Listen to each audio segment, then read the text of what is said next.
Well, my name is Carl Mackey. I'm a barber, small-town barber in Owasso. 1 week ago today, I made a decision that I was going to open my barber shop. Now, for all of you that, that in a sense that you think I didn't have any fear, and I did. I had fear about this. I thought about it. There's an old serenity prayer. That serenity prayer says, God, grant me the serenity to accept the things I cannot change, the courage to change the things I can, and the wisdom to know the difference. And I took the courage part of that, and I worked with that, and I decided, after the legislation had made up, they had made their decision, I had gone 6 weeks without a paycheck, with no money coming in. I've been in this business 59 years. I'm entering my 60th now. I'm 77. I've always worked. I've never looked for handouts. I don't even know what they are. I had somebody call me and say, well, why didn't you get on food stamps? I don't want food stamps. I want to work.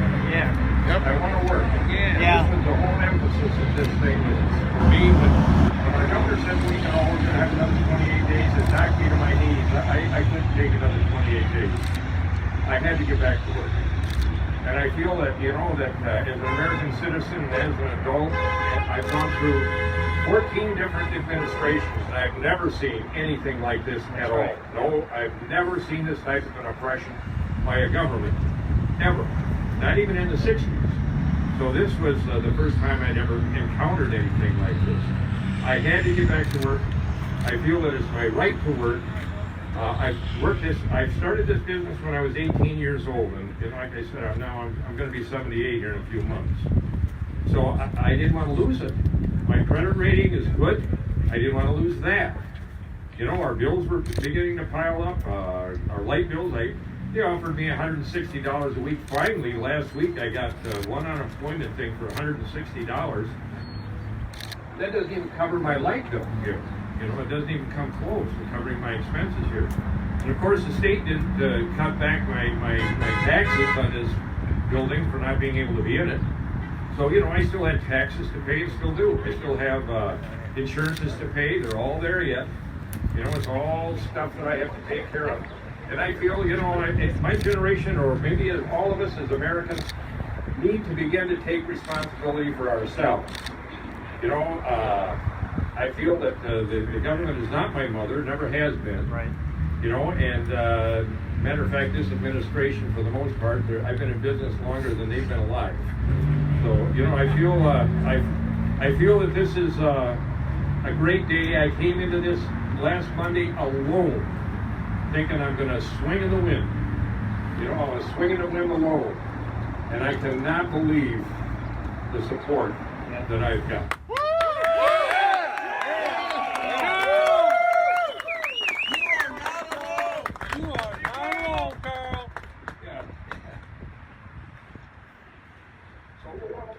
Carl! We love you,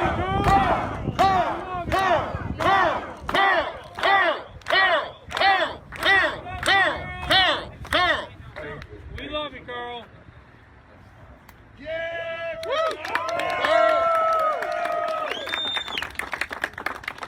Good afternoon. Good We're going afternoon. to taller podiums. This is not working. My name is David Kallman. This is my son Stephen Kallman. We're attorneys at Kallman Legal Group, and we have the honor and privilege to represent Carl and Carolyn in everything that's going on. So I just want to give you a brief update on things that have been happening today. Earlier this morning, just before noon, the Attorney General's office filed a complaint in Shiawassee County Circuit Court asking the judge, Judge Stewart, to issue a temporary restraining order to order Carl's shop to be closed. That was filed. No action has been taken. We had communicated with the court earlier today to let them know that we were representing Carl. We were glad to do it. And that if something got filed, we wanted to be able to be heard by the court. We wanted to have a hearing, have the judge hear all sides before he ruled on any request to shut Carl down. Yes. And so as of right now, we're right now, there's been no order issued. We're waiting to hear how the court wants to proceed. We're hopeful that a hearing will be set, and we'll have the opportunity to make our arguments in court on that day. You know, the basis for this request, and this demand, if they shut Carl down, are the executive orders that have been issued by the governor. And while Carl has made it clear he has no animus towards anyone, the governor, the attorney general, anyone, he just wants to work. Yeah. And he wants to do it in a safe, responsible way. Amen. And that's what he's doing with the masks, with the separation, the cleaning, the hand sanitizing, and all of that. So that's what he wants to do. Since the legislature refused to extend the declaration of emergency back on April 30th, that emergency ended according to state law. That's an issue that's going to be litigated in the courts. And we all know the legislature's filed a lawsuit. I would encourage you to read their lawsuit and read the brief they filed. It's an excellent brief on behalf of the legislature. Also, Congressman Mitchell has filed a suit. There are many other lawsuits that have been filed. Many of you might know we filed a suit in federal court last week on behalf of numerous churches in the state of Michigan. And the next day, the governor issued a new order that made it clear churches could meet. Yes. And so we got the relief that we were requesting within a day of filing the lawsuit. There are a lot of issues here. The courts are going to be deciding these things. Are these executive orders legal or not? They're not. It's our position they are not. That's right. In fact, many municipalities, many sheriffs, in fact, your sheriff, as I understand it, right here in Shiawassee County, has said, until the courts decide, until the courts decide this issue, he's taken an oath to uphold the United States and the state constitution. I just heard before coming out here, the city of Perry issued a proclamation. They are taking the same position. So we're seeing this around the state, where the people are finally saying enough is enough.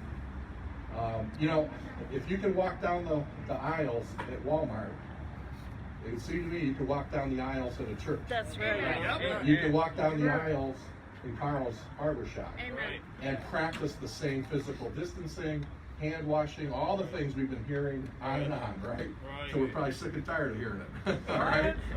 But we can be responsible adults. That's right. That's what this is about. That's right. And we're not in the business of picking favorites. Certain businesses are favored, they can open. Other businesses are unfavored, they stay shut.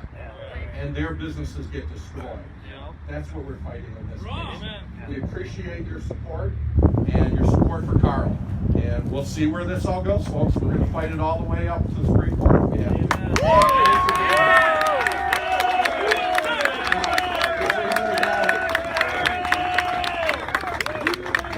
Does anybody have any questions? I can take a few questions. I'd be happy to try to answer some. Thanks.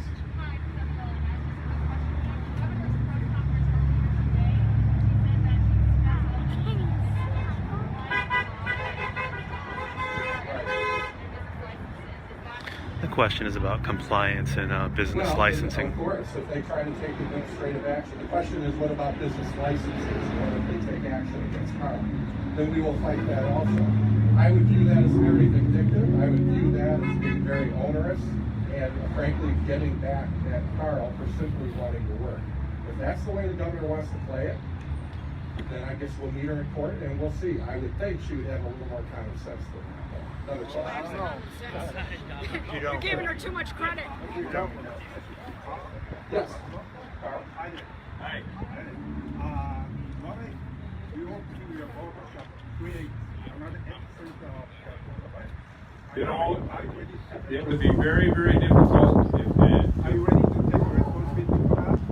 well, first of all, how would we know whether it came from my barber shop or from the Walmart store or the Kmart store or no, I don't want anybody responsible. I don't want to take responsibility for anybody's sickness. If someone comes in here, it's like when we have colds, we have flu, we have, I try to keep my barber shop as clean as possible. And, we all are responsible for ourselves.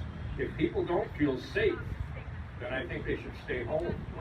Yep. Absolutely. Right. Is there somebody else? Anybody else over here? Yes.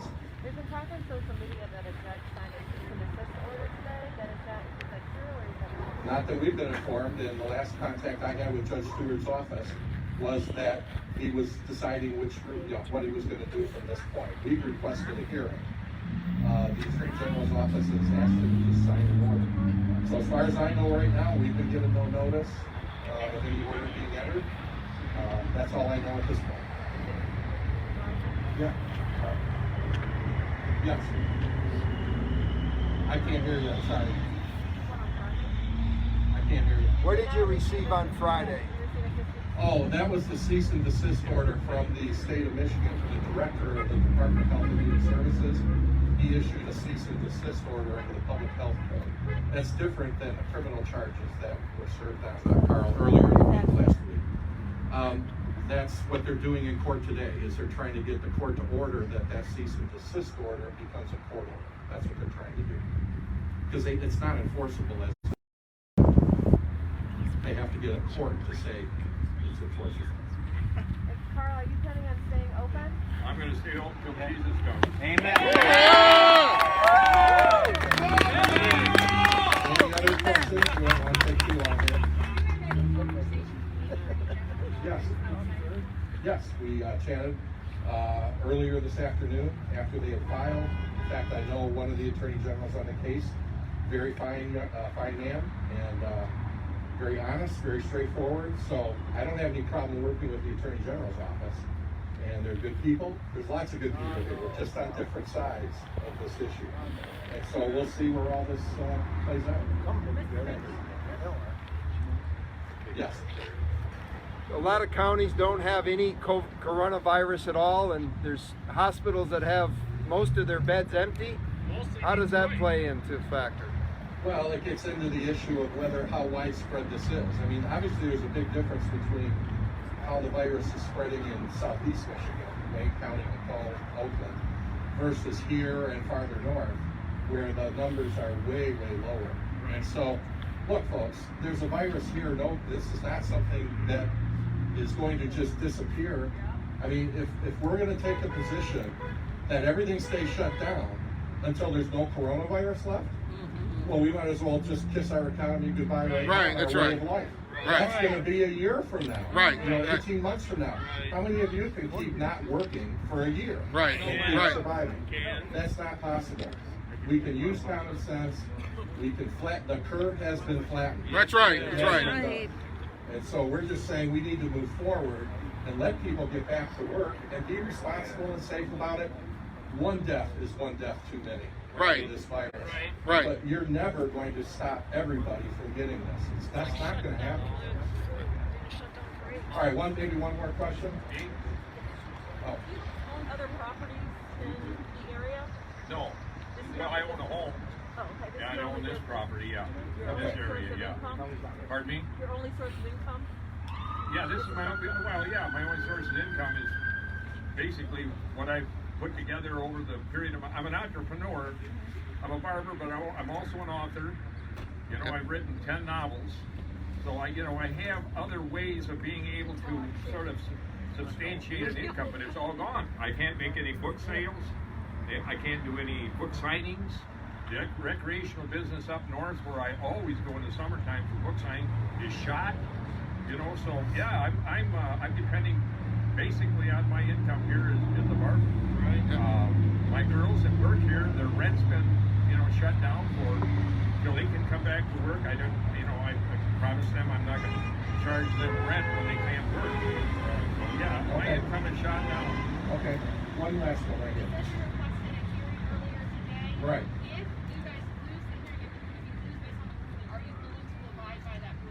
If we lose the hearing, we're going to appeal it, as I'm sure the Attorney General will appeal it if they lose the hearing.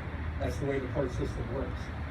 A lot of times on these kinds of constitutional issues, I've handled cases for 38 years, okay? We've had a lot of cases where lower courts ruled against us and we ended up winning at the Supreme Court. So that's just the process. That's how it works. And I feel strongly that we're on solid legal ground here. Yeah. Thanks, that's a great question. All right, folks, I think we'll wrap it up. I don't want Carl to get pneumonia. USA! USA! USA! USA! Thanks, everybody. Thanks.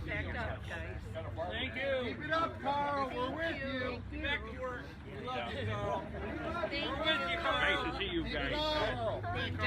David, how do you spell your son's name? Stephen with a PH. Okay.